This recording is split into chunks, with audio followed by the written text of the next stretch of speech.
Initiating moisture.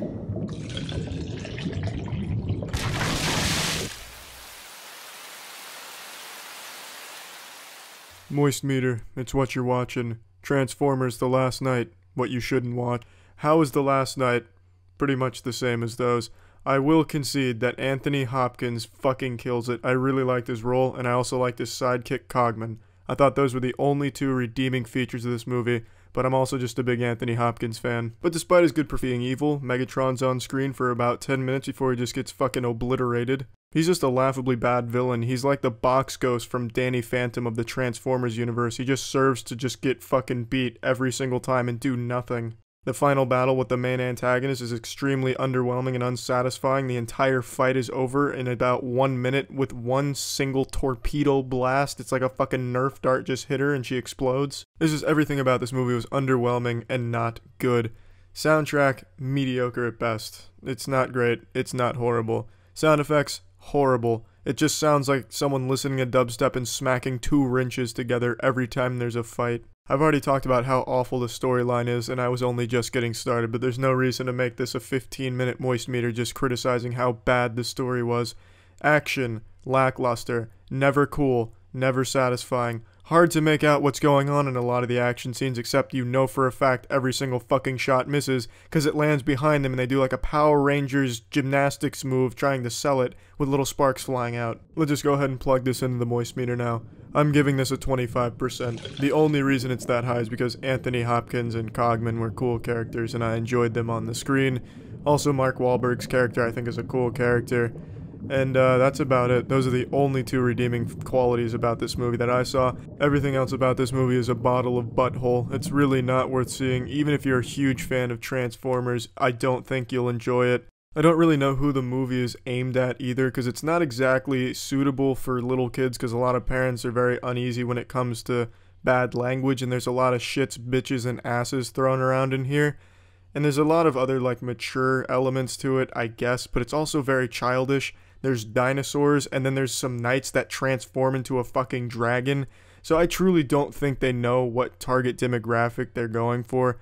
But regardless, it's a jumbled fucking mess of a movie that's not very fun to watch and just kind of a waste of time. That's it. See ya. Initiating moisture.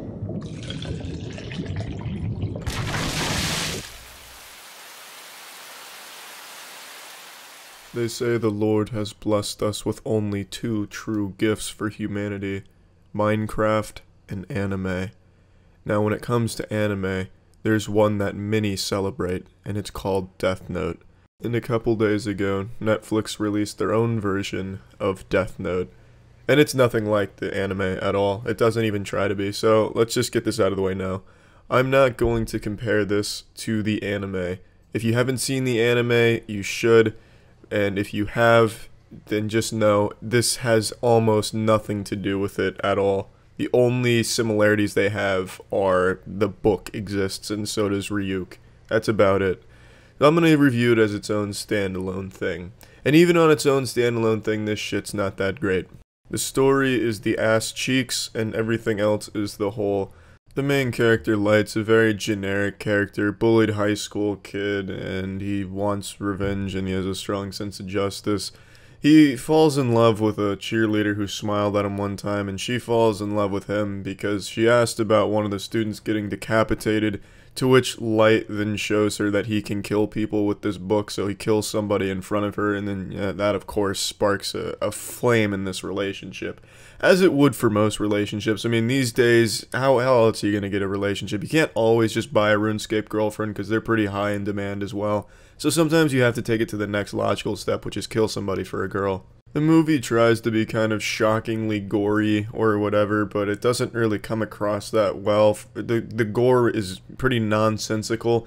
It makes it seem like every human being in this movie is just a fucking pile of meat on top of itself waiting to just fall over, because every time someone's even slapped, their head comes flying off. It reminds me of the old over-the-top gory action movies with a low budget from like the 80s and 90s, like Riki-Oh, which isn't necessarily a bad thing. I can at least respect them trying to do something kind of different than what people would expect from Death Note, and that I can respect. It didn't really come over very well, but I at least respect where their head was at for it. What I can't respect, and what I have even less respect for than an open bag of potato chips in a dumpster, is the characters in this movie.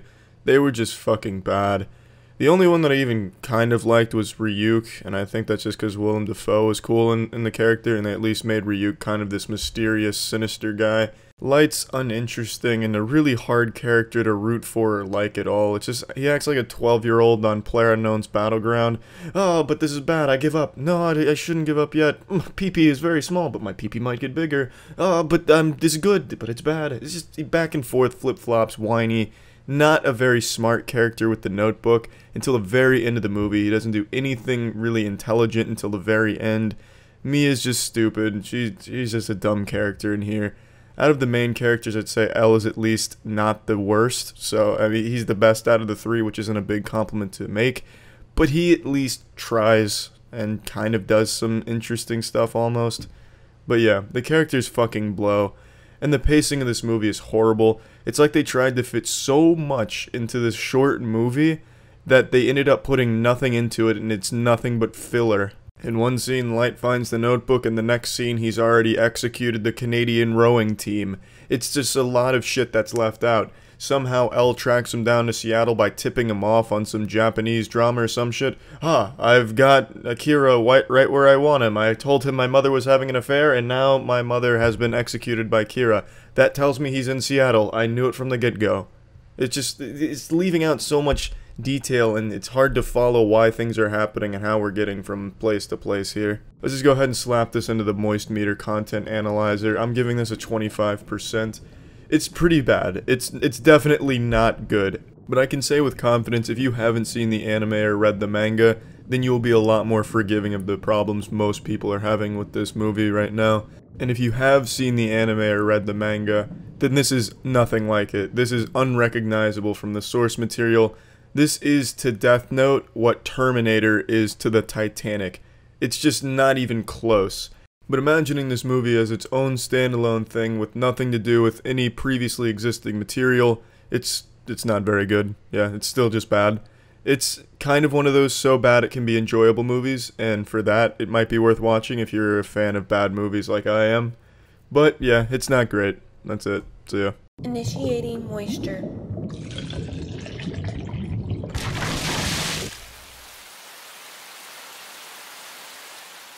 I can't even give a proper intro to this Moist Meter. I have just so much on my mind about the new Mother movie that I want to get it out there as soon as possible. So Mother is the new movie with Jennifer Lawrence and Javier Bardem or Bodman, fucking Dennis Rodman, Javier. Can't remember his last name, I'm blanking on it, but you know who I'm talking about, Javier. Everyone knows Javier, he's a big actor.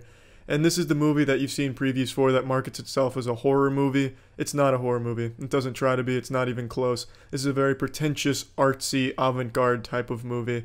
Now, when we saw this movie, wow, that was one hell of a crash. So yeah, I don't have a camera or anything, I just tape my phone against this wall. Sometimes it falls. That was just more of a sign that even the universe doesn't even want me talking about this movie because it's really not even worth the breath. It has a very clever concept, very poor execution. When my girlfriend and I saw this movie, we were counting the minutes till it was over. It made no sense. This whole movie is just an hour of pure, uninteresting boredom. The last 30 to 40 minutes is just a cacophony of screams, yelling, and gunfire. Nothing makes sense. It's a confusing rabbit rectum of a movie. It's just so unfun to watch. It's not till the very end that you can kind of understand what this movie was really about and what it was going for, and I'll get to that in a second. But when we saw this movie, 6 people left. One of them even shouted that this movie was awful and he regrets wasting his money on it. Like, what more do I have to say about it? That's how everyone in the theater felt. That's how we felt too. And then at the very, very end, you get this clue as to what this whole movie was really about. And if you really think about it in a very abstract way, you can connect the dots. But for the most part, watching this movie is like looking through a fucking kaleidoscope during a tornado after popping 12 tabs of acid. It makes about as much sense as 2 Big Macs in a washing machine. Why are there 2 Big Macs in your washing machine? What, are you using them some type of fucking detergent? No, it doesn't make sense. And that's what this movie is like. Now, I'm going to do something I haven't done on the Moist Meter before. I'm going to say what this movie is about, because everyone's raving about this movie, at least all the film buffs that love to smell their own farts. And when I get to the moisture percentage, what I thought of this movie, I don't want them to have that excuse of, he just didn't get it, this Cro-Magnon couldn't understand this beautiful piece of art. No, I get what this movie was trying to do, it just doesn't do a good job. It's not entertaining to watch. The messages aren't clearly conveyed, and I'm not saying they have to be, but there's just no real connections to be making here unless you really, really, really stop and think about this in a very abstract way. Now, it's not fun to watch at all, is my biggest complaint about what they're trying to do here. It's just not entertaining. In essence, this movie boils down to God, the earth, and humanity. Javier plays God, Jennifer Lawrence plays the earth, the house represents the earth, so Jennifer Lawrence is more like the mother of the earth, and then everyone else in this movie is us, humans. And in essence, what happens in this movie starts with one stranger, Adam, eventually his wife comes, representing Eve, then eventually some more strangers start coming in, two brothers, one brother kills the other, representing Cain and Abel. From there, it just snowballs into just pure pandemonium and just downright awful stuff. At the end, there's just war, cults, just overpopulation, eventually leading to Mother Earth killing off the planet. And then God's Javier starting anew. The mother blows up the house, thus getting rid of the earth, and Javier just starts again. That's kind of just the whole message of this movie. Humans are killing Earth. It's just telling the story of the Bible, and it's filled to the brim with symbolism. It just beats you to death with symbolism, and it's just not entertaining. It's not fun, and you're not going to pick up on this shit either unless you watch the whole movie and then think back on it in just very odd ways. I had to look up some shit too. I can admit that. I'm not embarrassed to say I had to look up a few things to make sure that I'm on the right track. And it shouldn't be that difficult to figure out what you were watching. And even still, once you figure it out, it doesn't make it entertaining. That didn't make the movie any better to me. It at least put it into some logical sense and things kind of added up. But that doesn't make it fun. Doesn't make it worth seeing. I love the concept. I love what they wanted to do here. But they just did it so poorly. So bad. Watching this movie was just a chore. It was painful, really. Another thing that made this movie incredibly painful to sit through was the camera work. Every scene had a close-up of Jennifer Lawrence's face just following it around. Anytime there was any type of muscular spasm, if she had an itch on her face, you bet your bottom dollar, you bet your sweet asshole that we are zooming in on that little muscle spasm. We're looking at that itch under a microscope here with the camera. It is just nauseating how many close-ups of Jennifer Lawrence's face we have throughout this movie. That's at least half of the footage, at least. There's really nothing else I want to talk about here. There's no reason to, because this just boils down to the movie not being a fun movie to watch. Even if you figure out what's going on and what it's saying from the get-go, if you can somehow Sherlock Holmes super sleuth your way into really comprehending what this movie is telling you, if you have one of those epiphany moments in every CSI or detective show on TV where you pick up on some minuscule detail out of nowhere, oh, staircases, heaven, God, wait a minute, and you can figure this out right away, that doesn't make the movie any better. You can understand this movie from the fucking first second, and this movie is still just not fun to watch. It's boring. It's a very boring and uninteresting movie, but it has a great concept, and I respect that, but it's so poorly used and utilized. So let's go ahead and see how much moisture was in this motherfucker of a movie. This is a 30% to me, and it's a 30% because I absolutely love what they wanted to do here, what the creative vision here was. I love it. I love what they wanted to do. The idea is great, but it is just not entertaining at all. Just so poorly done. And it's a shame. It really is, because it's a really clever idea. It's a really smart movie with its ideas, but it just couldn't make it a fun movie to watch. And that's just unfortunate. But it's not worth seeing. I don't think it's worth seeing under any circumstances, even knowing what it's about going into it. There's just nothing of value here. Nothing fun about it. Just a waste of time, really. But yeah, I mean, that's it. So yeah. Initiating moisture.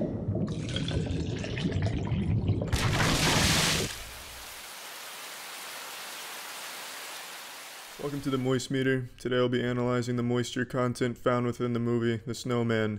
There's not a lot of moisture content found within the movie, The Snowman. This movie is abominable. It's a fucking abominable snowman. I'm gonna go ahead and get my favorite part of this movie out of the way right now. It's the main character's name, Fassbender's character's name. It's Harry Hole. It's a fucking fantastic name for a character. It was also my nickname throughout high school since I was known for my hairy chocolate starfish. Now in this movie, Harry Hole's got a very difficult case to crack, and almost as difficult as his case is watching this movie. This movie is a convoluted mess, an absolute dumpster fire of editing. It's truly horrible, nothing flows together well at all. One second, Harry Hole's investigating something that's pretty straightforward and makes sense, and then the next scene is a lady following around the mayor of Oslo who's taking pictures of some titties. There was no lead up to it, no explanation for it, and when it happens, it's never talked about again. It's like this movie was filmed over top of someone's home movie, and they forgot to edit that part out. There was just no reason for it. It served no purpose. And that's just kind of how this movie works. It goes from one scene to the next, and there's really no relation between the two scenes for the most part. From after taking pictures of the titties, I don't remember what scene came next, but I'm sure it was something equally as out of place. Probably just playing fucking finger puppets for an elementary school somewhere in Oslo. The movie just had horrible editing.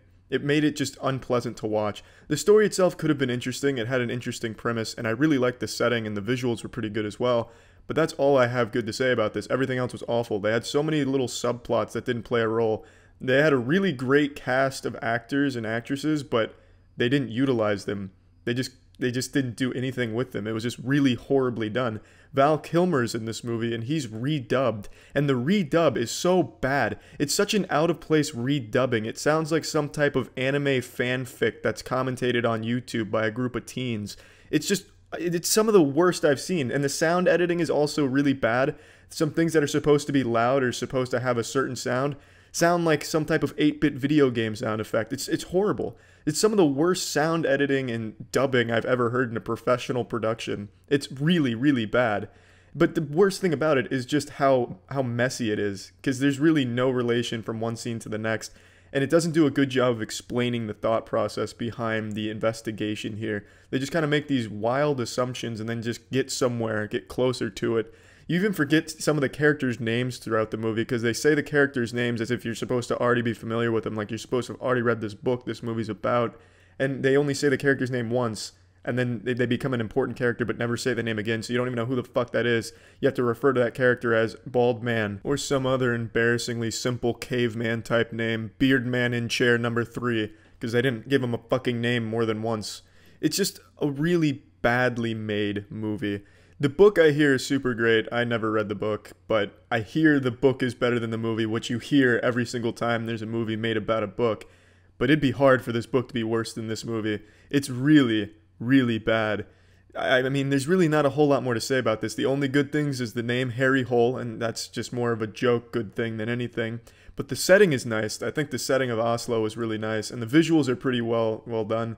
But everything else is just super fucking bad.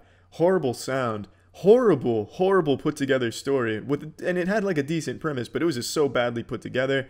You know, fuck it, let's just go right into the moist meter. This is a 20%. There's really not a whole lot more that needs to be said about it. The movie is just a mess, and you can tell that it was really rushed. And based on what I've read, there was a lot of scenes they didn't shoot, so they had a lot of inconsistencies, and they had to change shit around and completely fuck things up in editing, and it shows in this movie. There's just a lot of wasted potential with this, and it's not really worth seeing as a so bad it's good movie either. And that's it. See ya. Initiating moisture protocol.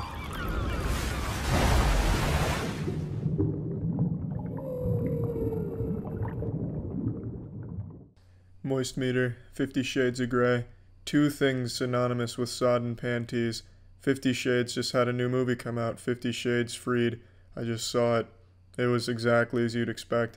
To date, the only bad movie that I haven't been able to finish to completion because it's so bad is 50 Shades of Grey.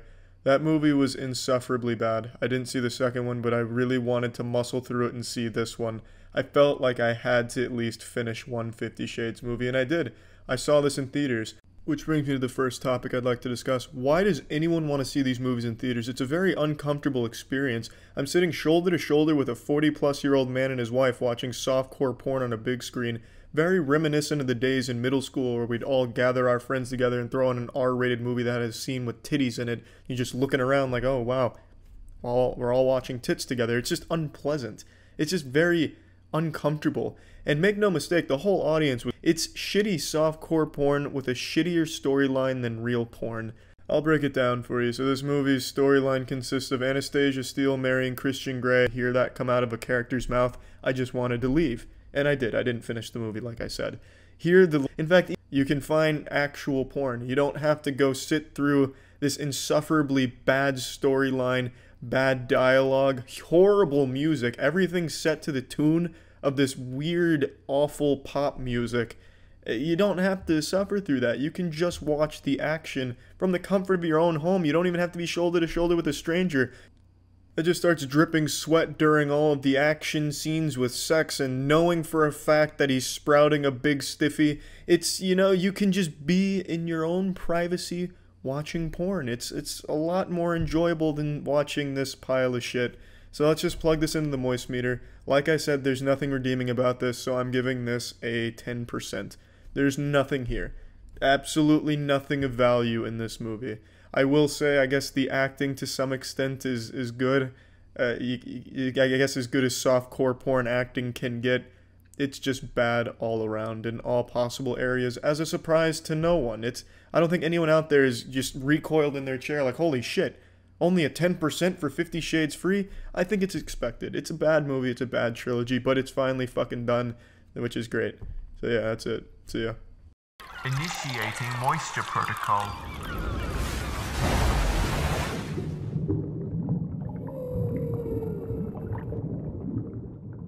Welcome to the moist meter. I just saw I Feel Pretty So You Don't Have To, and let me tell you, I feel pretty fucking robbed of the money I spent on this movie. That's just a joke. I knew it was going to be a bad movie. Everyone knew it was going to be another bad Amy Schumer movie. It's rare that you find someone that has almost no enjoyable roles at all, like Amy Schumer. It's like every character she plays is just not enjoyable. In fact, I had to ask my girlfriend about midway through the movie to even confirm that this was a comedy that we were supposed to be seeing. I didn't even notice a single attempt at jokes for like the first hour. Not even the crowd was, plug this shit into the moist meter. I'm giving it a 20%. Why am I giving it a 20%? Well, it's a competently made movie. No glaring editing flaws. It wasn't like a scene of accidental porn spliced in there that caught everyone by surprise. Acting all very fine across the board. Even the story was... Initiating moisture.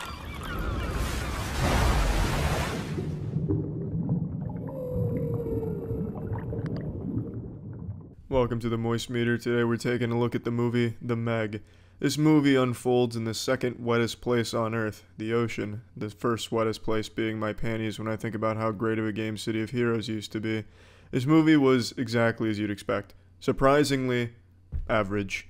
I was expecting it to be well below average, but it's pretty fucking average, which is what you expect from a movie like this, and that's a compliment. The Meg is just a fun, mindless movie. It's a very simple premise. You thought the Marianas Trench was as deep as they say it is? You were fucking wrong. You were deceived by the government. Put on your tinfoil hats, because what you actually fell victim to was a lie, a magic trick. There was actually a secret lair underneath the Marianas Trench, and Jason Statham and the team... Well, I guess he wasn't part of the team during this portion, but a team of scientists explore the underrealm, the undergarments, the underwear of the Marianas Trench, and they discover megalodons. And as they're leaving, the megalodons come with them, and then they're in the open waters wreaking havoc, and Jason Statham and the team's gotta stop them. It almost gives me a vibe of Jaws, because that's clearly what it was going for, but it's no Jaws. But it's alright. There's really not a whole lot to discuss here. The acting across the board is bad. The dialogue is bad, but it's so cheesily bad that it's excusable and fun, and it just kind of adds to the charm that this movie has. And there's a lot of cool scenes in here that are shot in fun ways with the Megalodon. It's just an enjoyable ride. I just don't have too much overall to pick apart or really compliment here, because it's exactly as you'd expect. It's just, hey, here's some shit going on with a big-ass shark that's tearing up shit. Let's fuck it up. I will say, some things that I really liked about this movie is the way they fight the Megalodon, because they fight as if, like, a 9-year-old came up with their plans. You know, they have all this high-tech shit. Oh, they said a $1.3 billion facility and equipment, and for some reason, the best they can do against the Megalodon is small fishing boats and melee weapons, and also dart guns. It's like it's a tribe that's hunting them, like an ancient Aztecian tribe that's hunting the Meg, not like elite scientists. You know, so I'm going to go ahead and point out a plot hole, and I hope I don't spoil anything, but at one point, they have a prod with some poison in it that's to kill the megalodon, and the only way they can do it is get in a shark cage and stab it with it, as if in some type of gladiatorial combat. But they proved multiple times that the shark takes the bait, chum. That's how they get the shark where they would need it to be. They chum the waters and the megalodon comes. Why not just poison the chum? You get the same effect. To extend upon that further, they blow up another shark with some explosives. Well, they made that very hard by using depth charges and shit, but why not just put the explosives on the chum? It's very simple solutions that really would have ended this movie almost from the get-go, but you can't do that. So instead what you get is you get an action-packed adventure where people are getting mauled by the shark, and then Jason Statham's fucking kung-fuing the megalodon underwater and swimming away from it and doing all types of maneuvers, and it's fun. Let's just go ahead and plug this shit into the moist meter. I'm giving the Meg a 45%. It's exactly what you'd expect and want from a movie like this, and that's a good thing. It's a movie I don't regret seeing, but damn, you gotta just take things at face value here and not think too hard on the strategies. But it's fun. Jason Statham's he's such a fucking man. Like a masculine super specimen of a man. And he's just fun to watch on screen, especially when he's wrestling a fucking megalodon. That's it. See ya. Initiating moisture.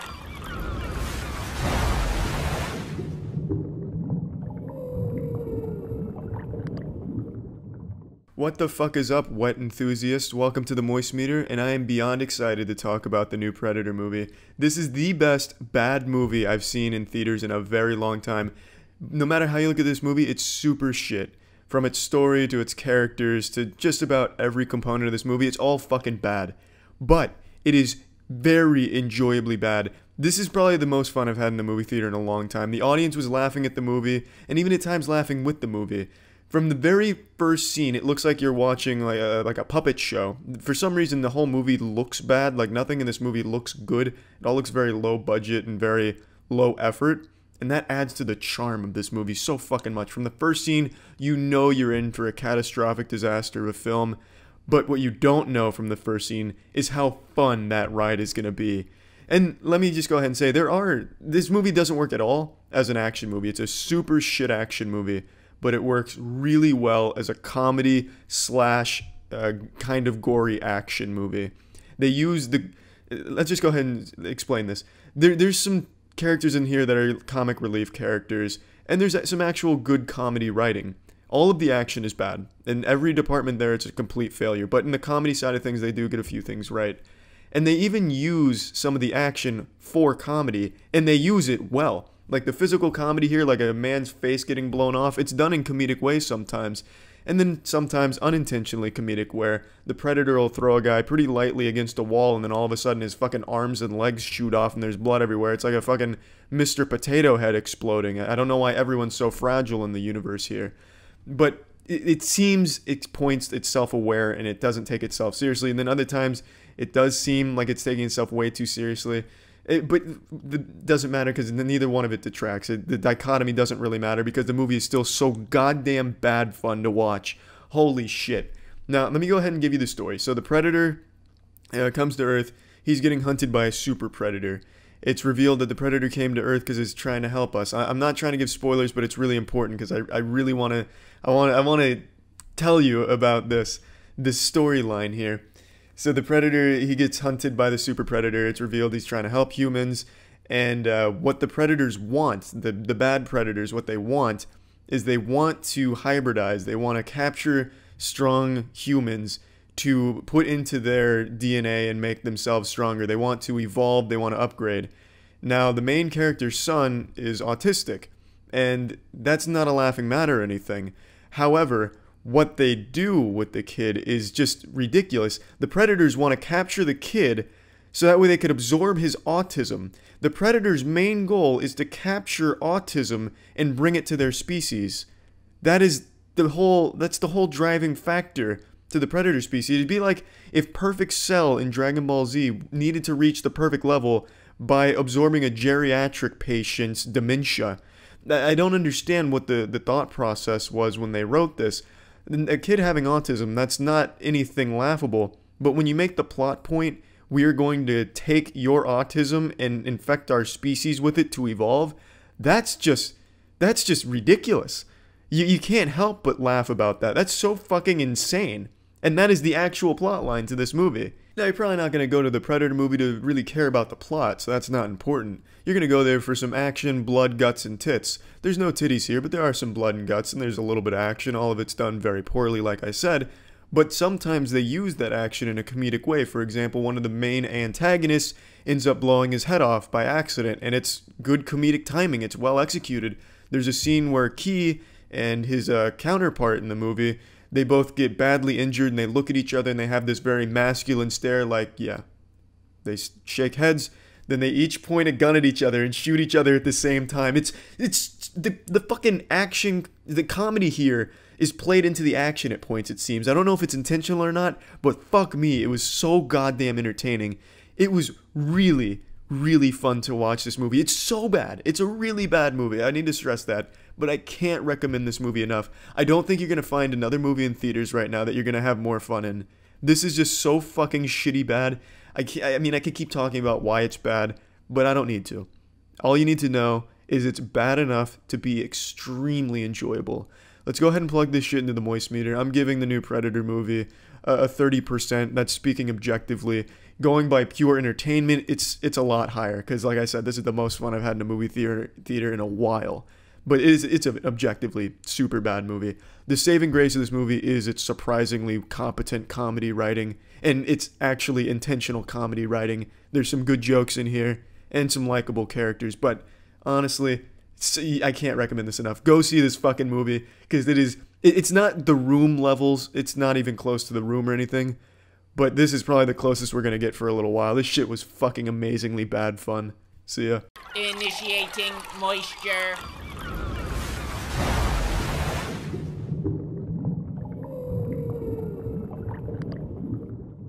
Welcome to the Moist Meter. We're looking at Mortal Engines. Yeah, so it's a big fucking letdown. I'll go ahead and let the come out of the condom right away. I'll spoil that. It's a huge disappointment. From a conceptual standpoint, absolutely fucking love it. Predator cities eating one another. They're on wheels, fucking Mad Max style, just eating other cities and other settlements. That's fucking great. Just gnawing them up, you spitting out the dick. It sounds fucking great and it looks great. Visually, this movie's fantastic, but you only see that one time. You only see some city-on-city cannibalism one time in the very beginning of this movie, and then you don't see it ever again. Then it becomes a pretty boring love story / revenge story with really, really weak characters and a pretty shitty plot that's just so fat. But fuck, they took a shit on that real quick. But I mean, there are some good things to say about it. The setting's great. I can say that over and over again. I fucking love the universe in here. Action. I guess that's kind of inspiring, because I do think there's just so much potential with that awesome fucking concept of cities eating each other. There's just so many goddamn complaints I could fire at you right now. I could just fart them all at you real quick, but I'm gonna spare you that. I'll give you a couple though. The main villain sucks asshole. The main villain's just really bad. He's just a cartoonishly evil guy with just, there's really no reason for him to be that evil. They don't really explain why he's evil or what his motivations are. He's just evil for the sake of being evil. Maybe power. I guess I could see that a little bit. He's a bad villain. He's a bad... All the characters are fucking bad. The dialogue is so bad. The dialogue's real bad. There's some real shit bad dialogue in this entire movie. There's a Minions reference. They go to a museum and there's Minions there that they fucking shoehorned in there and just threw in your face. I don't know why, but they were in there. So if you like the Minions, you'll see them for a second, I guess. Let's just plug this shit into the moist meter. I'm giving Mortal Engines a 30%. The only reason it's that high is because the visuals are so nice. And admittedly, there's a couple good scenes. But there's not many. Yeah, there's absolutely not many. Not at all. It's just not good. It's a fucking shame. That's it. See ya.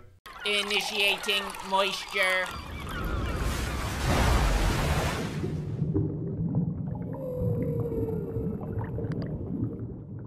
Put that dick away. No, I'm just kidding. Take that dick back out. It's the Moist Meter. Today we're looking at Escape Room, a movie that delivers exactly what you'd expect based upon the trailers. It delivers goofy B-movie mediocrity. It's a movie that's very clearly inspired by The Cube, and also even takes a couple condoms out of the top drawer of the Saw series. It's a mashup of the two, but it's not done super well.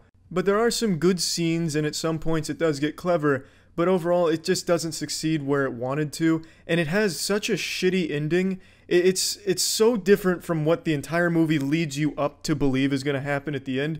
It's as if it's an episode of Kim Possible to finish this shit off. It ends exactly like Unfriended 2, The Dark Web. It makes no sense for the movie, and it's there to like set up a franchise or something that I don't think is going to happen. It's going to fucking flop harder than Universal's Dark series, or what the fuck they called that, the Dark Universe or some dumb shit. It was unnecessary, and it completely took away from everything else. Not that everything else leading up to it was super great to begin with, but it sucked the little bit of moisture out of all of that even. Now, I do like the premise of this movie about 6 strangers getting mysterious invitations to compete in a $10,000 escape room. Turns out the escape room's sinister, starts killing them, and they have to win to survive. I think that premise can lead to a lot of memorable scenes, memorable rooms, and puzzles. But it doesn't in this movie. There's almost nothing memorable about this movie. It's a movie you'll walk away and forget half the shit that happened in there and half the characters. The characters are pretty awful. All the characters are cliche, forgettable, and not well done. They're not well written characters. But there is one good room in this movie. And that's a room where it's like a fucking biker bar. There's a pool table on the ceiling, and the characters are on the floor, which is also the ceiling. So it's this distorted room, and the camera work plays with your perception of it, and it's really well done. That entire scene I thought was great, including the puzzle. But none of the other ones are that good, except for perhaps the room where there's a psychedelic scene where the whole room and camera work and characters start melting, and it really does make you feel disoriented. I also thought that was pretty well done. The movie, I want to say, is not bad. It's not like a fucking train wreck or a diarrhea explosion on the screen. It really is not bad. The ending is horrendous. I'm going to just throw away the ending when I say the movie's not bad, because it's truly just a huge disappointment and completely useless. But everything before that really isn't horrible. Now, I do think all the characters were shit. I think they're all super cliche. But it is still fun to watch them participate in the escape room and work well together to solve the puzzles. Even though a lot of shit happens that makes no sense, if you just excuse all of that, you can have a lot of fun. I'm plugging this shit into the moist meter. I'm giving Escape Room a 45%. It's almost a completely average movie at that nice 50% mark, but man, that ending knocks it off of that. It could have been a 50%. You almost had it. But holy shit, whoever wrote that ending really fucked you on that one. Your report card's not looking good from the moist meter there because of that. It is probably worth watching drunk or with friends or something like that, or if you like escape rooms, perhaps. But it's not an amazing movie. It's The Cube, but for teenagers who don't like gore or to think real hard. And that's about it. So yeah. This episode of Moist Meter was brought to you by Hunter Killer. Initiating moisture.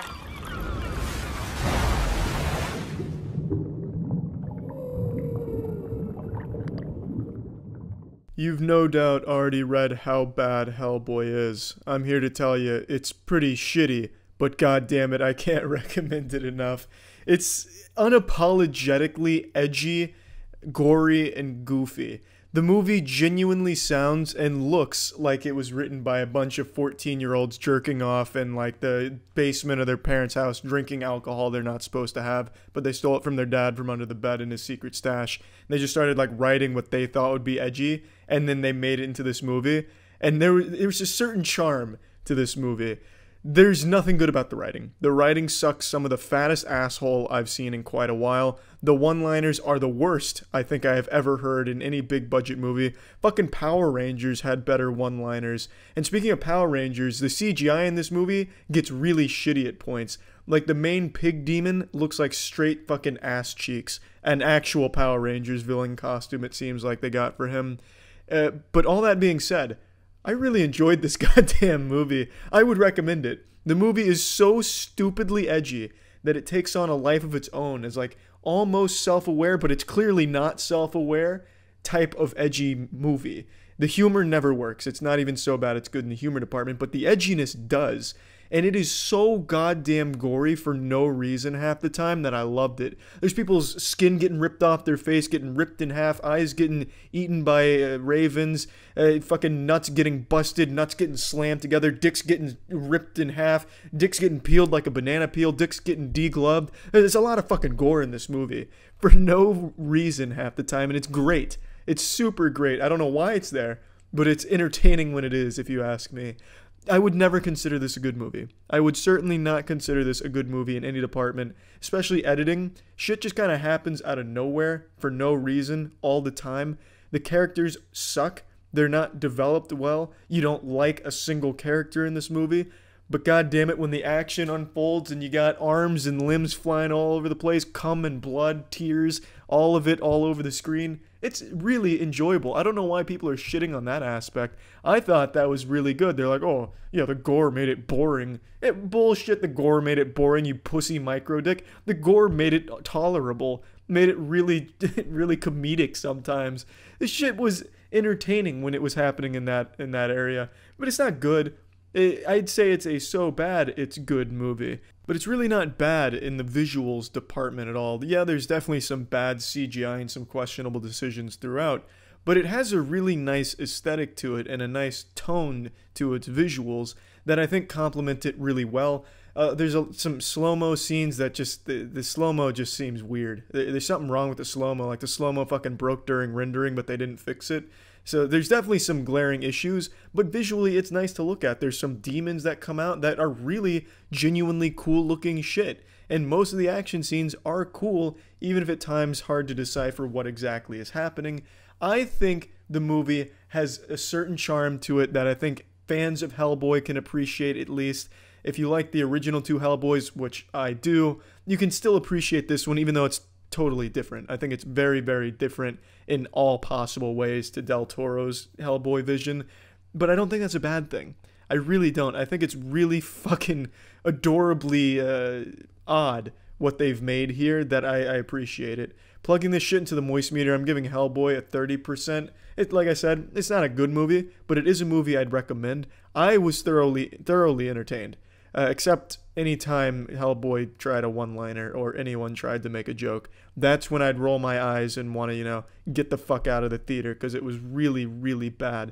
If they're going to do a sequel like they hint at in this movie, they need to just fire the team that came up with the comedy because it was awful. And also fire the editors. And fire the person who wrote the story as well. And then maybe you'd have something going for you. That's it. See ya. Hey there, folks. Jackson, Chief Investigator of Water-Related Murders here. Have you ever wanted to solve a murder? Right now, there's a new service hot on the streets that lets you accomplish that very thing. Hunter Killer is a fantastic murder mystery subscription box that is delivered to your door each month, weaving an interesting storyline on a monthly basis that constantly evolves along with your investigation. This thing is perfect for all kinds of nights. Game nights, date nights, or even the lonely nights that us grizzled detectives are used to. I've personally thoroughly enjoyed the fun that comes with Hunter Killer, and would wholeheartedly recommend it if you're into true crime or even if you just like a good puzzle. The immersion of the game is really impressive. It's almost like an escape room in a box. You'll have to track suspects' movements, listen to audio recordings, link documents together, solve codes and ciphers, and even let the deep obsession with the case tear at your relationships, ending your long-lasting marriage. And just like any good detective, you can even keep all of the evidence from the crime as a makeshift collectible. This is also an exclusive club with only 200 lucky detectives being allowed access each day, but luckily for our listeners, Hunter Killer is letting every listener get in on the action. Plus, you can get 20% off your first box. If you're as good as a detective as I think you are, you'll be able to trace the deal back to hunterkiller.com/moist and use code MOIST at checkout. Once again, that's hunterkiller.com/moist to get this awesome monthly subscription box that is genuinely a lot of fun. You've all heard of cold cases before, but this isn't a cold case. This is a moist case. Initiating moisture.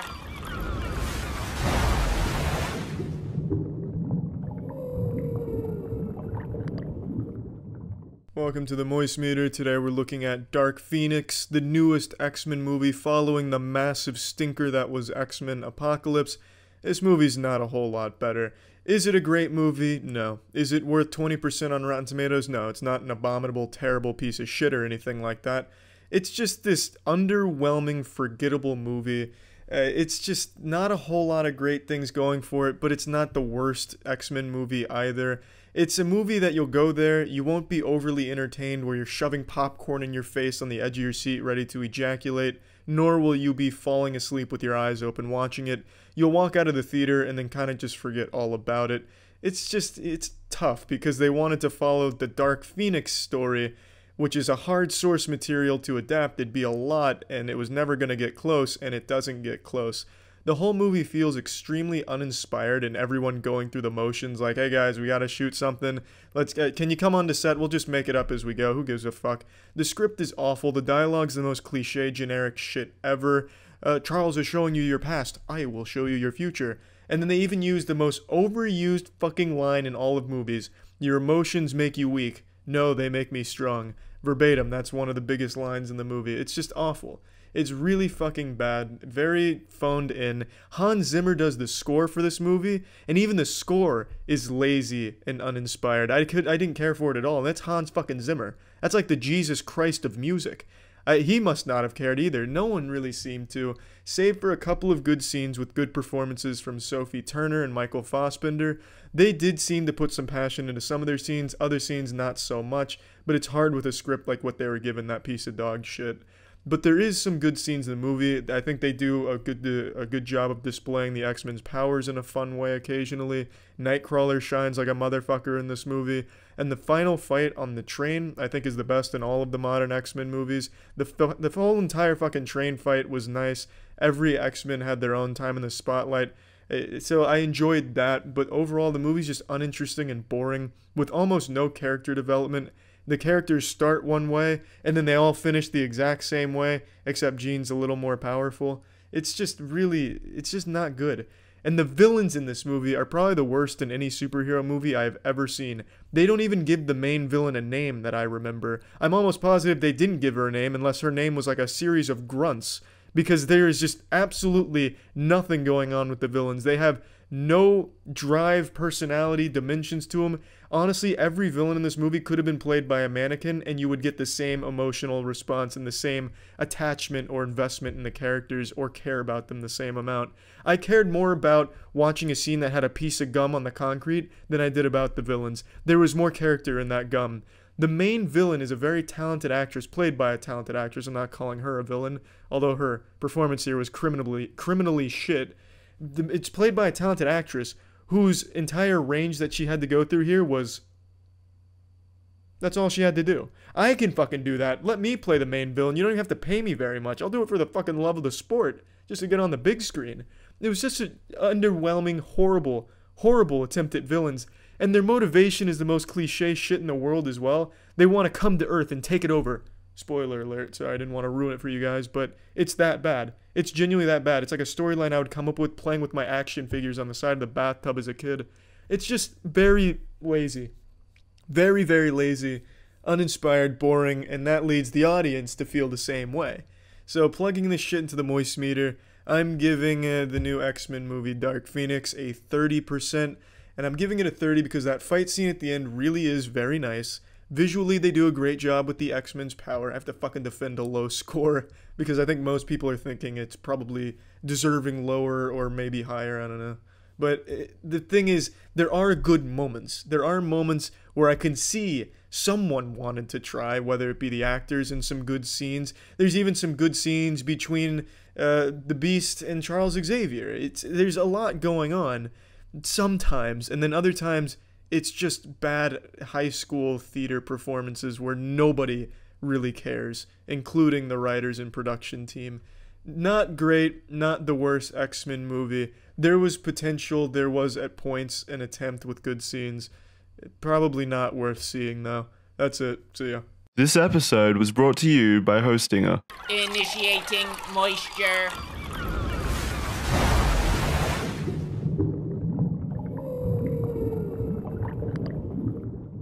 I loved the original Men in Black, and I'm in the small group of people that also enjoyed Men in Black 2. I didn't think Men in Black 3 was all that strong, but again, not bad. So, Men in Black International, I wanted to be good. It's not very good. Chris Hemsworth and Tessa Thompson share the screen again. You'll know them from Thor Ragnarok, and this movie's basically Thor Ragnarok in black. but significantly worse in every single category imaginable. In fact, the only thing it has in common with Thor Ragnarok is those same two actors are in this movie. And they still have great chemistry. That's the only compliment I really have for this movie. Chris Hemsworth and Tessa, they have good chemistry on screen, but the writing in this movie is so bad, you're not going to appreciate it or care at all. The comedy attempts in this movie are really bad. The humor in this movie just doesn't land. Almost no one in the theater was laughing, and this movie tries really hard with like rapid fire attempts at making you giggle and, side-splitting comedy, but at no point will you even crack a smile, I imagine. It's just not good. This feels like a really passionless attempt at making a Men in Black movie. Like, they knew what elements made Men in Black, and they just kind of wanted to try the same thing, very haphazardly throw it together with no actual care. So, like, they knew jokes needed to be in there, but they didn't feel like actually writing jokes, so they just came up with the most obvious bullshit attempts at something that could almost be misconstrued as humor and threw it in here. It's just really a shame because Chris Hemsworth is really good at comedy, as we've seen in Thor Ragnarok and Thor as a character in general. And here he doesn't get to utilize that at all, despite that being his entire character in this movie. His whole character is being this silly, goofy, party-hard, comedy wisecracker, and none of his jokes are entertaining in even the slightest. It's just really bad. The action is also shit. Visually, the movie's pretty good. I like a lot of the weapons they show, the vehicles and the scenery. I like some of that. But the action is really bad because the action is kind of stand still and shoot like you're playing a Time Crisis stand-up arcade game at Dave & Buster's. There's really no depth to it. There's also two villains in this movie that you feel like are going to have a big role in it, and then all at once are forgotten immediately with really no importance at all, despite the whole movie leading up to them being a big deal. They're just kind of thrown away. Like, it's the fucking Game of Thrones level where they just forget about shit. It's just bad in every department. I mean, the story is rough. The only cool thing about the story is at the end. And the big conflict at the end resolves in literally 3 seconds. It's all just resolved within a matter of seconds. This whole movie just kind of concludes abruptly. It's just bad. I mean, the movie's just not good, man. And it's a shame because I really like the universe of Men in Black, and I really think they could do a lot of cool shit with it, but they just are not. The first Men in Black is still far and away the best one they've made, and I don't know if they'll ever even get close to that. I think one thing that they're missing in every Men in Black movie is that idea that the Men in Black is just another day. Like in Men in Black 1, Kay goes throughout the entire world-ending scenario stoic, just treating it like another day on the job, another 9 to 5, just can't wait to get it over with. Whereas Will Smith is freaking out the whole time, and it's this nice, this nice disconnect between the veteran, the seasoned veteran, raw, no rubber Kay, and Will Smith, who's new on the job, freaking out like, hey, the world's about to end. He's got a sense of urgency. Kay just treats it, monotonously, and that's a great thing, and I think that's what all of the movies have been missing since then. Here, it's another one of the things where everyone's just all high energy, and it's really bad comedy. I can't stress that enough. It's really shit in that department, like offensively bad, and the actions, fuck, let's just plug it into the moist meter. I'm giving Men in Black International 25%. I like Tessa Thompson and I like Chris Hemsworth, but their writing in this movie is really bad, so you can't appreciate them on screen together very well because of the shit that they have to say and what they have to present on screen. It's just not good. Nothing about this movie is really good. It's not worth seeing, even for the most die-hard Men in Black fan or a fan of action movies or a fan of comedy. I don't think there's a single group of people this movie appeals to and will please. And that's about it. Anyway, here's Agent J with some big intergalactic news. J's for Jackson in this case, not Will Smith's character from the first movie. We don't have Will Smith on the moist meter, we just have low budget ass Jackson here. Hey guys, Jackson here to tell you about the best and most affordable way to host and even build your own website. It's called Hostinger, and it's the premier way to make sure your website is the best it could ever be. You may have seen other hosting sites that offer similar things, but where Hostinger differs is that it's far more user-friendly. While other methods are chaotic, overwhelming, and can take time to learn, Hostinger makes setting up your own website super easy. You can have a website up and running within 5 minutes with Hostinger, and it even has seamless WordPress integration, meaning you can just click a single button and you're set up with a great website. I personally recently used Hostinger to set up a website for a side project Charlie is helping me with, and the process really surprised me.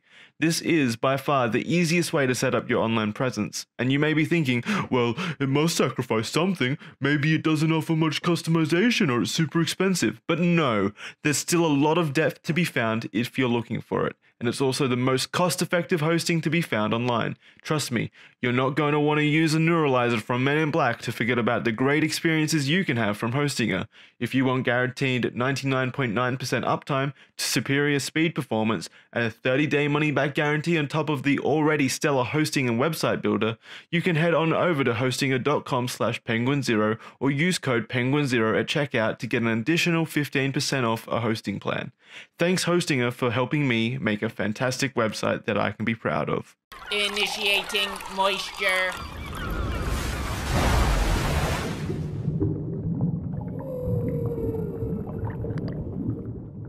Seeing Midsommar was a genuine waste of time, and it actually sucks saying that because Hereditary is what I consider one of the best horror movies of the last decade, and this is a movie from the same visionary that brought us that. But Midsommar is just a fucking stinker. From start to finish, it's just bad. The best parts of this movie are the cinematography, which is absolutely spectacular. The cinematography is superb. And the acting. All of the characters are really well portrayed, and I actually cared about the majority of the cast. Those are the only two good things about this movie. Everything else just doesn't land. It tries to tackle themes of like grief and relationships. However, in terms of grief, the grief portion happens in the first 20 minutes and then is forgotten immediately. It's not really woven throughout the plot, at least not effectively. It just really misses on all of the themes it goes for, and that's not even that big of a deal in the grand scheme of this movie in terms of its problems, because everything else fucking sucks too about it. The movie is it's around 2.5 hours, and I'd say at least an hour and a half of that runtime is spent either sitting down, standing still, or walking in slow motion. That is the majority of every single scene in this movie. It is unbearably slow, and I'm fine with slow movies. I love the tension building shit, but in this movie, the majority of the scenes are awkwardly sitting around a table waiting for someone to eat. So you have all these characters just sitting there looking at each other, looking back and forth, or looking blankly. And as an audience member, it's there to try and build tension, like, oh, what's going to happen? When's the tension going to break? What's going to happen? And then nothing happens. That's the big surprise. Nothing happens. That's the payoff. It just fucking dragged out. And this movie's marketed as a horror movie, and that's a criminal offense. This is not a horror movie, nor does it want to be in any part. When it tries to do something that even looks like it's inspired by horror, it's done off-screen. Everything that could even be misconstrued as an attempt to unnerve you or be disturbing is done off-camera.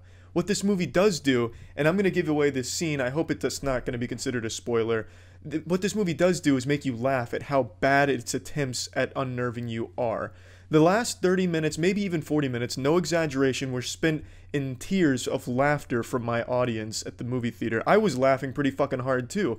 Let me paint the scene for you, a scene from the last 30 or 40 minutes. There's two people having sex.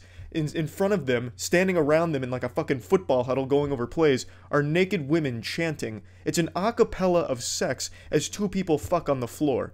And as they're having sex, the a cappella turns from singing and chanting into an up-close and personal singing into the man's face as he's fucking the girl. Once that's over, they then begin moaning in different harmonies, a moaning a cappella. When that's done, one of the women starts pushing his ass cheeks so it gets deeper in the girl's vagina. And this scene goes on for, no joke, at least 10 minutes of uninterrupted just goofiness. And I believe it's there to make it like an unnerving thing, like, oh man, this is the big payoff. This is the crazy shit that's going on. Look how crazy this cult is, how disturbing.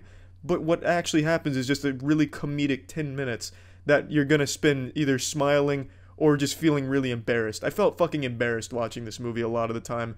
And the second that scene's over, it goes into another goofy scene where the dude's running around naked with his penis flopping everywhere like the pendulum in a grandfather clock, and then he runs into a barn and sees something spooky.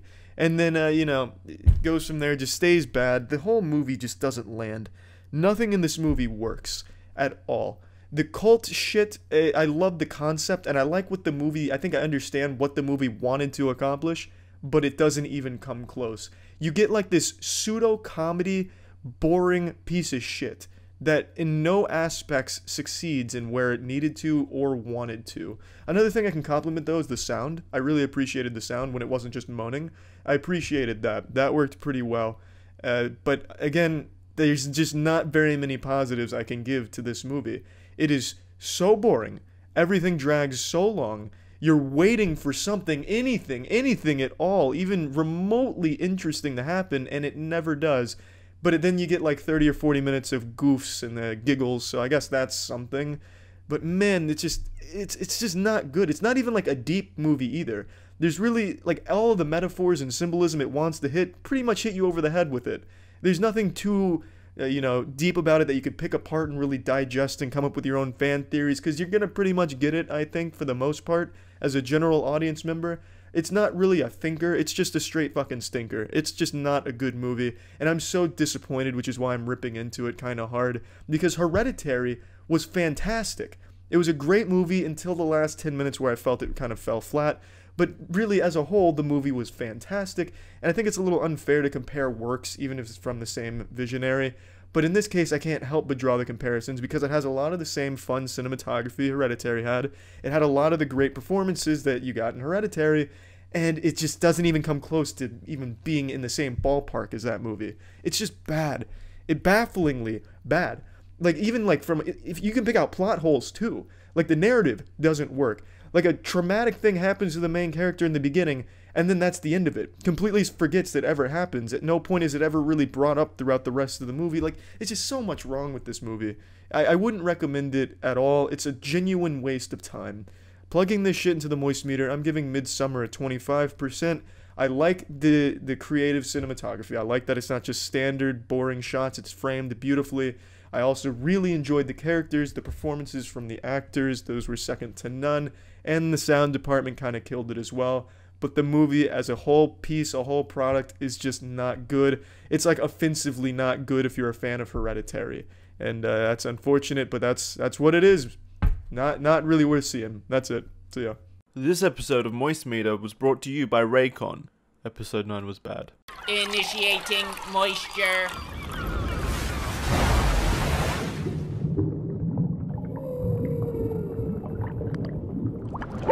Yeah, it's bad. It's really fucking bad. This is a super stinky shitter. This is Game of Thrones Season 8 for Star Wars.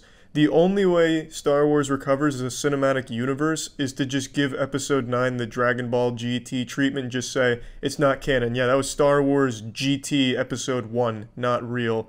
I know I said The Last Jedi was my least favorite and the weakest, but at least The Last Jedi had some great moments in it. The Kylo Ren and Rey tag team, for example. There were some great moments in The Last Jedi and some good scenes and visuals, albeit it was a weak movie overall. This doesn't even have that. There is nothing memorable or great about this movie. At every turn it is predictable. No matter how you look at this movie, it's not even well made. It's not just a bad Star Wars movie, it is a bad movie. Objectively, it's not well shot, it's not well structured, the pacing is all over the place. In the first 5 minutes, you visit 4 planets on screen, and you spend 45 seconds to a minute at each one before it shifts to a different planet. It is all over the place. And at every point in this movie's plot, if you ask yourself how or why an important moment happens, the entire thing falls apart. You have to take so much shit at face value, you're just getting golden showered by J.J. Abrams' bad writing. It is not well put together, and I don't even think it all falls on bad writing. I think they wanted to do so many things but didn't have enough time that they just cut out the most important moments of getting to these places, so then the movie ends up just being a whole bunch of conveniences and just absolute nonsensical shit that happens. And I think one thing is going to be clear to everyone who sees this movie. Palpatine was never meant to come back in this new trilogy. That was never the plan. At no point in this movie did it ever get justified how he's here, how he survived, what he's doing. At no point did I think, oh, okay, this makes sense, this is what they were building towards, because it's clearly not. He comes in out of fucking nowhere. It would have made more sense if it was Jar Jar Binks they brought in here to be the big bad villain. This is truly nonsensical, and it's just downright laughable for them saying that this was the plan all along. It wasn't. He actually comes out of fucking nowhere. It would have been more cinematic if he rode in on 15 horses, like space fucking horses, and just said, yep, I'm here to fuck things up. That would have made as much sense as their explanation here. He does not fit in narratively. He comes in for no reason out of nowhere. And you remember Snoke, you know, the big bad villain they set up in episode 7 who was killed off immediately in episode 8 with no explanation about who or what he was? He's given a single line in this movie to explain who and what he was. One line that is about 8 or 9 words. That's what they gave their initial big bad villain. It's just silly. Episodes 1 through 8 become absolutely useless in this movie. They're totally worthless. And this movie completely nullifies the original trilogy. Rey is so incredibly overpowered out of nowhere, she can do anything you ever thought possible in the Star Wars universe. If you saw anyone in any Star Wars media use some power, Rey has it at her disposal in this movie for no fucking reason. It just comes out of nowhere. She even has a power that completely ruins what set up the entire Star Wars conflict in the fucking first place. I'm not spoiling anything, and it's really hard to talk about this without spoiling it. And Jackson, as you know, is the goddamn preeminent prodigy of anything regarding Star Wars. Seen every movie, watched every TV show, played every Star Wars game, including the most important ones, the Lego Star Wars ones. He knows his shit, and he thinks this is the worst Star Wars movie yet as well. It actually does completely ruin the original trilogy. I don't want to give away how or why, but there's something Rey does that throws out of whack what even sets up Star Wars in the fucking first place. And there's no explanation for how she's able to do it, or where she got it, or how it even fucking exists in the universe. When it was established, it doesn't, and it can't exist. It's fucking silly. It's super bad. There is 2 positives. There's only 2 compliments I think this movie will ever deserve. The music. Star Wars music is always incredible, and this is no exception. The score in this, phenomenal. Absolutely phenomenal. And 2, God damn it, some of the acting is great. Adam Driver is so goddamn talented. I really think the acting crushes it. I think the characters do really well with what they're given, and they're given some straight garbage. They're given something straight out of J.J. Abrams' hemorrhoids, and I'm well aware J.J. Abrams didn't like fucking sit down and solo write this himself. It would have been far worse, but it's very bad material they're given to work with, and I think they do a great job with it. I really do. Those are the only 2 compliments I can give it. There's no memorable scenes. There's no good scenes. There's no great visuals either. It's very generic sci-fi shots. Every single planet, every single starship, the space battles underwhelming. The lightsaber battles kind of fucking blow, which is rare because I think the lightsaber battles have been a highlight in the new trilogy. It's just, there's not a lot to like here at all. And everything comes at random. That's the biggest problem. Things are just coming out of nowhere at random. Characters showing up, saying things, doing things, them finding things. It's as if there's always like a puppet master in the back when the characters get lost, just whispering to them, hey, go here and do this. And then they do. They get it out of nowhere. They get these, not spoiling anything again, but towards the end of the movie, the plans are going awry and things get changed up. But luckily, the good guys are able to see through that plan because one of the good guys says, wait a minute, I have a feeling. And that feeling turns out to be incredibly accurate and saves the day. Based off of nothing. I don't know why the character got the feeling. It's not even like it was a force-sensitive character who's getting like a fucking force tingle in his penis. Just the character says, hey, I got a feeling. They go with it and it works. It's silly. It's bad. It's very juvenile writing here. It doesn't make sense. It doesn't make any sense at all. There is so little to like about this movie.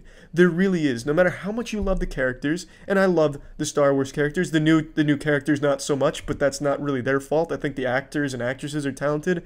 They just haven't been well written. They haven't been well developed. But I do like Kylo Ren.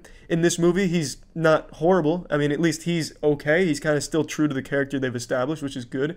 The rest, though, there's not much to like. The characters aren't given enough to do meaningfully or in a way that makes sense, like with respect to intelligence. I can't spoil anything, but fuck, it's bad. It's just not a good movie. Now, one thing I do appreciate, and I don't think it's done overly well, but the fan service. There's a lot of nods to previous Star Wars movies before they totally shit on them by overwriting what really sets them in motion. There's good nods to some old Star Wars properties. Some characters have emotional moments that aren't executed beautifully, but it's enough to get a response out of people that have grown up with some of these characters and then like to see where they're ending up in their role in the movie and the conclusion. So I do think there are good moments where there is some cuteness between characters that some of us have known for decades. And I think that's nice, if nothing else. And I really can't stress enough how great John Williams is with his music in this. That is honestly just probably the best part of the movie is the goddamn music. Which is sad considering this is supposed to be the conclusion to a story so many fucking years in the making. It's just not a good movie, though. Plugging this into the moist meter, Rise of the Skywalker is getting a 40%. It's a shame. It's a real shame. In their conclusion, they outright nullified half of what made Star Wars story happen in the fucking first place. It's unbelievable to me. And they do it so carelessly. They do it so like they don't give a fuck, as if it's like a big old, J.J. Abrams just bending over to show fans his asshole. He just slides it in, and I guess he doesn't realize or doesn't care how important that detail was. It's very big what he's thrown in here, and the consequences of its existence throw out of whack all of Star Wars. And I think that's probably its biggest sin, aside from just being a bad movie that has at least 20 different planets across its entire 2.5-hour runtime, and you're constantly trying to remember why they were there in the first place. Oh, they're going there for that, but that didn't work, but then they found out about this, so they're going there for this. Wait, no. They just learned from some dude in the background shouting that they need to go here, so they're gonna, that's why they're going there, right? Because that dude was shouting. It's a mess. It's an absolute convoluted mess of a plot that just doesn't work. There's nothing cohesive about it. It is truly a shame, and I think it's going to be a letdown to the majority of people that see this movie. Even if you loved Episode 8, which was super divisive, you're not gonna like this one, I don't think. I just don't see what there is to really like about it. It's also extremely predictable in exactly how it's going to end once it gets to that point. You see what's happening, and it's just not good. That's about it. So yeah. Yeah, the new Star Wars may have been overwhelmingly disappointing, but you know what's not disappointing? Fucking Raycon, baby. I've talked about these bad boys multiple times, but I can't stress enough just how much I do enjoy them. Not only are they comfortable, it feels like a nice sweet hug from your grandmother in your ear, but they have revolutionized my gym experience because I used to use wired headphones at the gym, which always got in the way of sets and were just genuinely a nuisance. I'd constantly rip them out by accident putting weights down, and it was just terrible. But with Raycon, I don't have that problem. The audio quality is pristine, and they're just as good as other premium audio brands which start at half the price. It is truly a fantastic product that I can't stress enough how much I enjoy. So yeah, if you're interested in Raycon, feel free to click the link in the description to get 15% off your order. Link in the description if you're interested. That's it. See ya. Moist Meter was brought to you by Amazon Music. Sign up for free below using our referral code. Initiating moisture.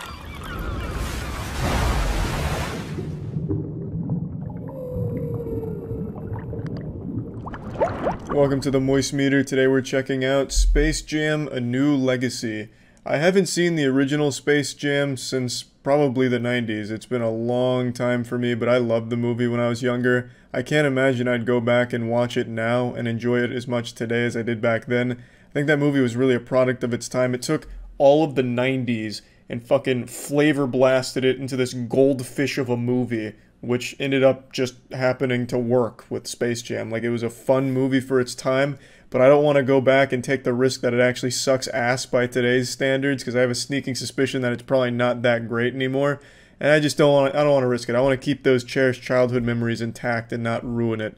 But I will say, Space Jam: A New Legacy fucking sucks. Yeah, I don't have a whole lot to say about it. This is going to be like a Moist Meter speedrun. This is the laziest movie I think I've ever seen. There is no effort put into the creation of this film at all. The movie is entirely references, and I'm sure you've heard that on Twitter by now, and maybe even seen some of the clips, where it is just reference at every single step of this movie. It's completely devoid of all substance and creativity. It really just feels like they wanted to make a couple bucks off the beloved Space Jam property, but it doesn't have any of the magic of Space Jam. It's like they actually took the basketball from Space Jam and just sucked all of the talent and creativity out of the fucking studio here and then produced this hemorrhoid. I understand this is a movie made for kids, but that doesn't mean that it has to blow asshole. You know what else was a movie made for kids? Paddington 2, and that shit fucking slapped. You know who's not in this movie? Paddington. Huge mistake. Paddington should have been on the Looney Tunes team for some reason. Just any reason to put Paddington out there. I would love to see it. What I'm saying is, just because a movie's made for kids doesn't mean that it has to fucking suck. It's also an insultingly long, miserable experience. It's like a 2-hour movie for no reason. Like, within the first hour, you get to the basketball game, which I would have expected to last maybe like 30 minutes or something, but it lasts another fucking hour. So you have an hour of just this boring build-up of... build-up's the wrong word, because there is no fucking build-up, it's just references. Like in one scene you're watching an Austin Powers clip that has a Looney Tune in it, and then the next scene you're watching a black and white television show that has a Looney Tune in it, and you just keep going back and forth, rapid fire, never letting you breathe. But when you get to the basketball game, then you're fucking strapped in, locked and loaded for an hour of boring nonsense. Like, I can't even remember half of the shit that happened there. I sat there and watched the whole thing with a frown on my face, and I cannot even tell you half of the shit that goes on. There's like 10 different times LeBron's like, fundamentals, but maybe we should get goofy because it's not working with fundamentals. And it's like, oh, the fundamentals are going to work again. But what if we got goofy? Or maybe the movie was skipping back and forth and replaying the same part multiple times. I couldn't tell you. I honestly don't know. After a certain point in that basketball game, I just felt like I was being hypnotized. It's not good.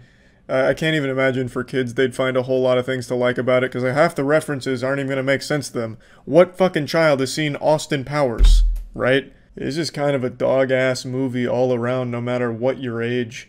And I don't think LeBron made the movie weaker or anything like that. I thought LeBron did fine. He is on screen 99% of the time here, and I found that to be okay. It's not like he was insufferable to watch. He's not like a super shitty actor. He's not good by any means, but it's like charmingly mediocre.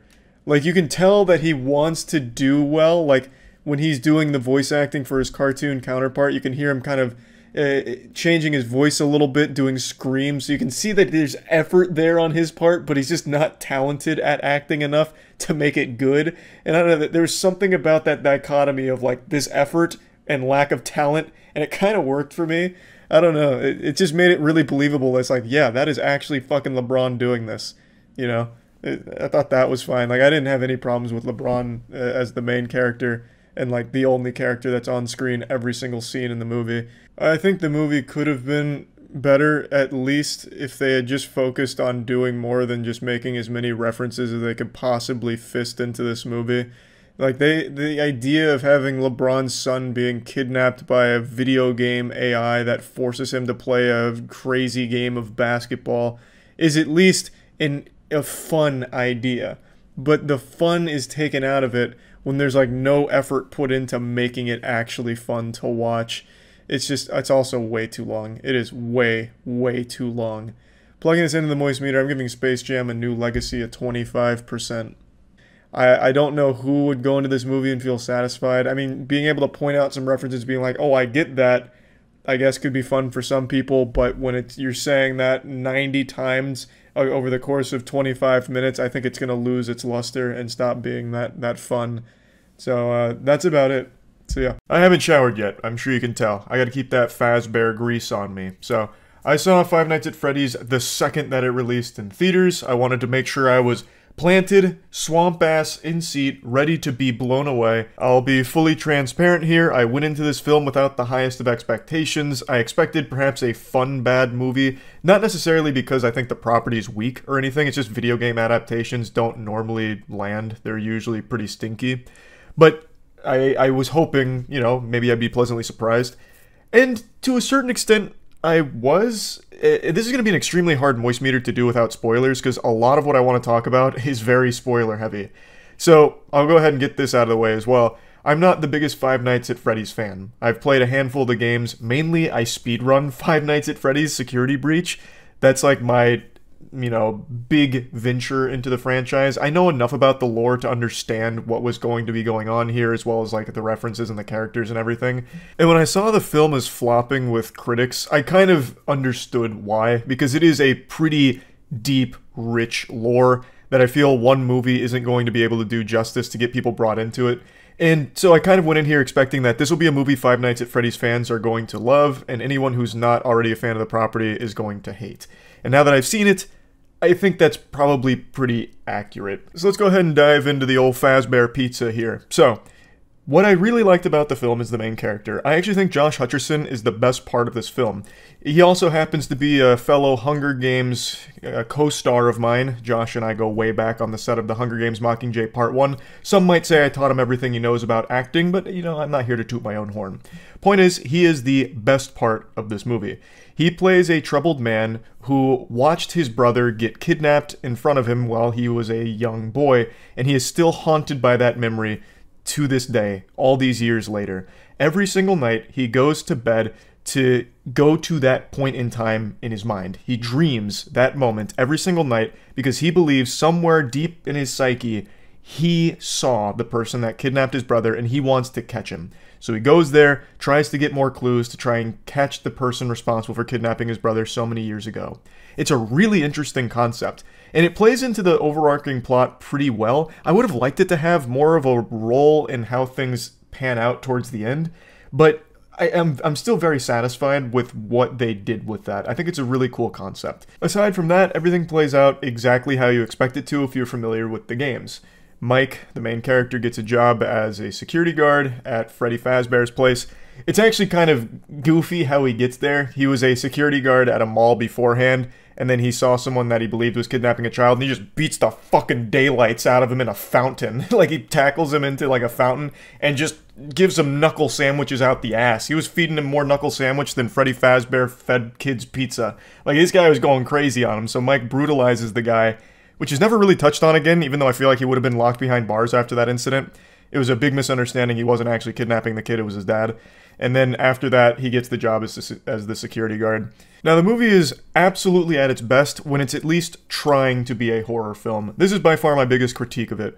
There's only a handful of scenes that even attempt to do anything unnerving or tense or scary. Now, it's important to mention that if you're familiar with their games, then you know the backbone of the scares of Five Nights at Freddy's is jump scares. Would you believe me if I told you that there's almost no jump scares in this movie? I think there's only 2. I think there's 2 jump scares in the entire runtime of this film, which blew me away because I thought this would be like a completely unapologetic jump scare, like, bonanza. But it wasn't. And for the first time in history, I swear on a stack of Bibles, it actually was a detriment to not rely on jump scares because that's what built the franchise in the first place. So I really think this is like one of the few movies that really could have benefited from having more of them. Now, ordinarily, I think that's extremely cheap for your scares, because usually I'd prefer if you'd try and actually build tension, be unnerving and all of that. And since they weren't using jump scares, they did try that, but it doesn't really work super well most of the time. So let me give you an example. A scene where a character's hiding in a closet and a light's flickering behind them. You can see an animatronic fucking rabbit giving it like some psychopath eyes, giving it the stink eye. And it becomes less tense and more silly. Because at its core, looking at animatronic animals being evil is a silly, wacky concept. So the tension building doesn't really work in the film. So I think this really would have benefited from just, you know, playing it safe with jump scares. I think that would have been a little more effective. But even if it's not the best when it comes to frightening the audience, I still think it's at its best when it's at least trying to. And when it's doing that, it's very fun to watch. Like, the animatronics look amazing in this movie. The animatronics look spectacular. Like, I think they did a great job with Freddy and the gang. I really do. And there's a scene in particular where some rapscallions, some less than savory individuals break into the establishment to try and destroy it, just ruin it, even though it's already fucking disgusting. But they go in there to cause a ruckus. And the animatronics fight back. And it actually gets kind of gruesome at one point. Like, I was actually surprised. It's a PG-13 movie, but there's actually a couple scenes of gore, which I think is good. Like, I think it added to it. This movie was never going to be R in any universe. That would be extremely stupid. Five Nights at Freddy's is a property that's enjoyed primarily by the younger demographic, and you can't have an R-rated movie that kids can go to. So it was always going to be PG-13, but I am shocked at some of the stuff they put in here during some of these kills. I'm happy about it. But when they're not doing that, they're basically treating this movie like it's Five Nights at Freddy's fanfic that they found on Tumblr, complete with some cameos that drop their famous lines here and there, as well as like an entire sequence dedicated to Freddy and the squad building forts with Mike and his sister Abby and a cop named Vanessa. It becomes like a summer camp thing for a little bit. Like, they treat half of this movie like it's a fucking episode of the Rugrats sometimes. Like, it just feels like it clashes with the tone of the horror of Five Nights at Freddy's. Perhaps it's because I haven't played every Five Nights at Freddy's game and I'm not super deep in the lore. Like, I'm not like a lore historian on it. But for the film, I feel like it would have done better if they leaned more in on the unnerving aspects of it, as opposed to kind of making it a 50-50 thing where 50% of it is kind of bubbly and sweet, and the other half is the more horror stuff. But again, maybe that's just not me being, maybe that's me not being knowledgeable enough on how the property plays out in the lore. But those were my least favorite parts. And especially because I think a lot of times the writing gets very, very silly. So in that scene I mentioned about the fort building, the cop, Vanessa, is like, best day ever! Like, she's having so much fun. She loves being at Fazbear's place. She's loving that Mike and his sister Abby are getting along really well with Freddy and Bonnie and Foxy. Like, they're having so much fun, and she couldn't be more happy. But then Mike and Vanessa go to a broom closet, and Abby plays the guitar and kind of like shocks herself, which of course, you know, it's scary, and Mike freaks out and Vanessa freaks out, and then she immediately flips this switch where she's like, don't you ever come back here again, Mike. If I ever see Abby in this facility one more time, I'm going to shoot you. Like, she just directly threatens him, even though the cop Vanessa has been actively encouraging Mike and Abby to play with Freddy and the friends and like be part of the crew here and have fun. Then all of a sudden she's like, I'm gonna fucking shoot you if I catch you here again. Like, it just feels like there's scenes missing where it builds up to her like disdain for them being here, because like actually 30 seconds ago she had the biggest smile on her face, grinning ear to ear. So it just feels like maybe they knew where they needed to go but didn't know how to get there in a smooth manner. So sometimes it just fucking flips. And I think it's actually exclusive to the cop Vanessa, because her whole role in this film is kind of just to be the Five Nights at Freddy's wiki. She is basically just an exposition robot. She's not really so much a character in the film. She's more like a YouTuber who swoops in and wiggles their finger. Well, actually, Mike, did you know? And then goes into like this whole exposition, you know, dump on what's going on. So, like, it's no problem with the actress or anything. I actually think she did a fantastic job on screen. It's just, she was written to kind of only be here to be a savior out of nowhere, to keep people alive if things get a little too hairy, or inform the audience of the overarching lore that's taking place, or what's actually happening here. So it just feels odd. Like, I wish they had done more with her, as opposed to just making her the Wikipedia page for Five Nights at Freddy's. She's not the only character that I feel is written kind of poorly. There's actually a couple that seem like they're only here to remind the audience that these animatronics can kill. So they're kind of there just to die and nothing else. But aside from that, I think what it focused on with Josh, I don't know, I'm calling him Josh, you know, we may be Hunger Games, you know, veterans, but we're not on a first name basis. Mike, the main character, and his sister Abby are really the focus of it, and everything that happens around them outside of what happens inside Freddy's place is kind of just very odd. Like, it starts to fall apart. I really want to talk more about this movie, but it is all spoilers. This is going to be a minor spoiler, but I just have to mention this because it is such a head scratcher of a plot idea. So, minor spoiler, just fair warning here.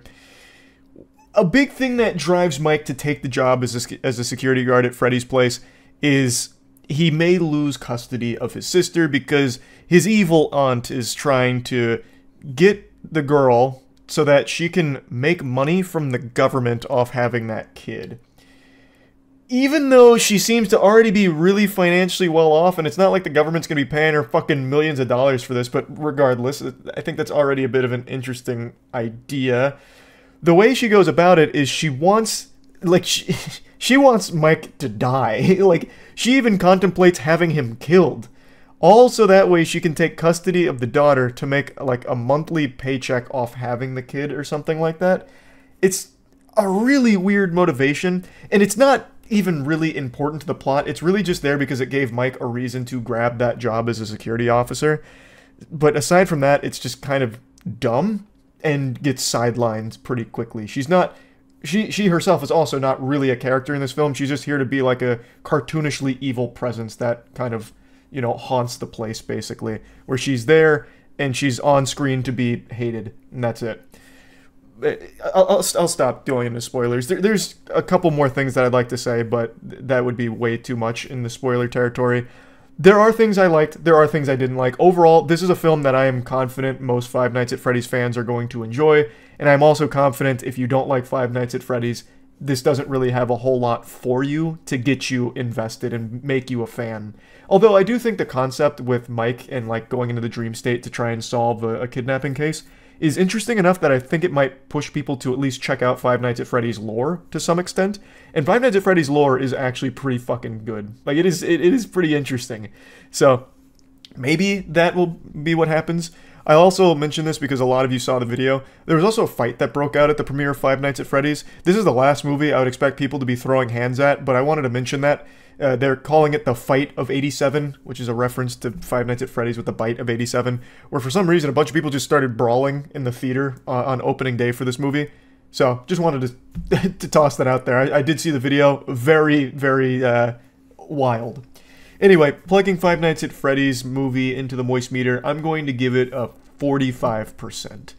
I think it is not a bad film, per se. I think there are bad moments, and I think there are things that weren't executed as well as they could have, but I do find it to be enjoyable enough that it was worth watching. When I initially left the theater, I was a lot less enthusiastic about it than I am now, mainly because there is just like a period of it where it just kind of becomes a slog to get through, and it clashes with what I think the tone probably wanted to go for.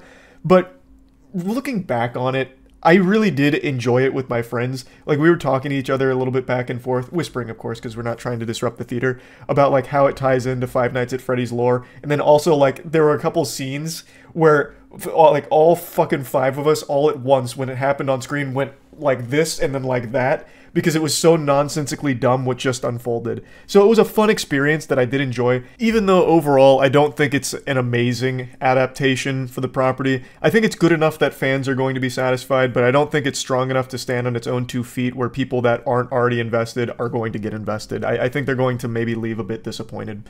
But anyway, that's really about it. See ya.